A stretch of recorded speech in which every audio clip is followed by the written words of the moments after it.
Alright guys, well today we're going to learn a little bit about Mexican chicken parmesan.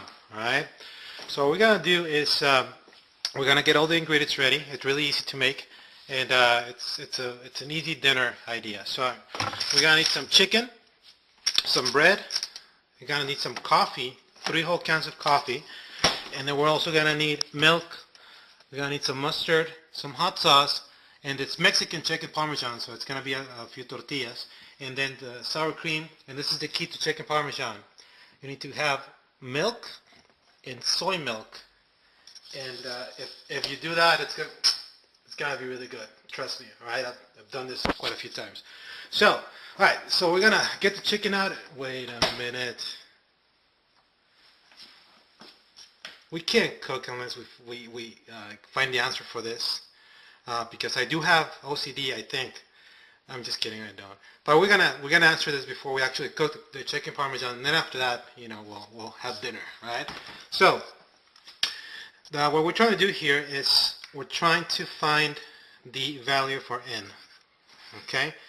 So the first thing we're gonna do, we're gonna count them and see how many we got. So it's 1, 2, 3, 4, 5. So this is 5. 1, 2, 3, 4, 5, 6, 7, 8, 9. So that's 9. And then 1, 2, 3, 4, 5, 6, 7, 8, 9, 10, 11, 12, 13. So we got 13. All right. So the first thing that I look for is the constant. All right. So it's going to be the first one's going to have 5, and then obviously everything after that is going to have at least 5. So we're going to see 5, 5, and then 5. Okay. All right. So it's going to be 5, and then it's going to be 9 and 13. So we know that this is going to be the order, so it's 1, whoa, sorry about the shaking camera, 5, 2 equals 9, and then 3 equals 13, okay? So we know that it's going to be 5 plus something, right? And we know that the first answer is already 5. So since we already have the answer, we got to make sure that whatever we do to this first number, if we're going to make this our constant, is that this ends up being, or this ends up being either plus or multiplying by 0 no matter what. So the only way to get 0 is to multiply or to add this to something to make it 0. So if we're gonna add n, and it's the first one, so we're gonna put n, which in this case, in the first example, n equals 1. So whatever we do, or if we multiply something, or whatever we're going to add to 5, it needs to end up being a 0. We're going to multiply it. And, okay, so that's the trick to make this side of the sum equals 5, no matter what.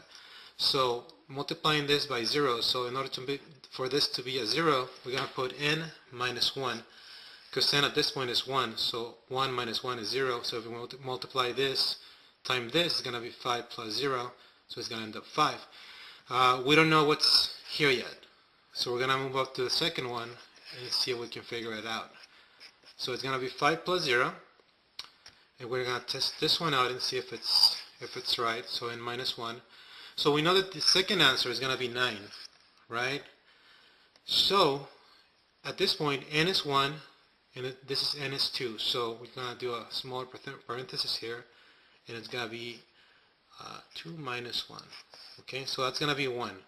And then I know it's going to be 5 plus something that's going to equal 4 here, because the 5 plus 4 equals 9. So if this is already a 1, right, we're going to try it with 4. So it's going to be 5 plus 4 times 1, which is n minus 1. Alright, so when we test this one out, obviously it becomes a 9. Because it's 5 plus 4 times 2 minus 1. 4 times 1 is 4, plus 5 is 9.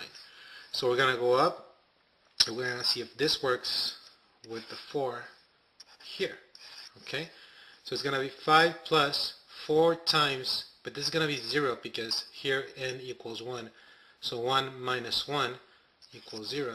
So 4 times 0, it's 0. So 5 plus 0 is 5. Right? Okay. So we got this one done, this one done. So now we're going to test this one out. Alright, so this is N3, or equals 3. Okay, so the third one, which needs to be a 13, now we're going to test out our formula. So it's going to be 5 plus 4 times n minus 1. Okay, so it's going to be 5 plus 4, in this case n equals 3, so 3 minus 1, 5 plus 4 times 2, and then 5 plus 8 equals 13. So that proves this one with the third one, right? Okay. Alright, sounds good. We're going to try one more and see if it works out. We're going to need we're going to be a slightly different number or a larger number. We're going to do 48,333,898.12 hundredths. Okay, this is n. Alright, so 5 plus 40, no, I'm kidding, we're not going to do that. Okay, well that's it. That's the lesson. So thanks for watching and have a great day. Bye.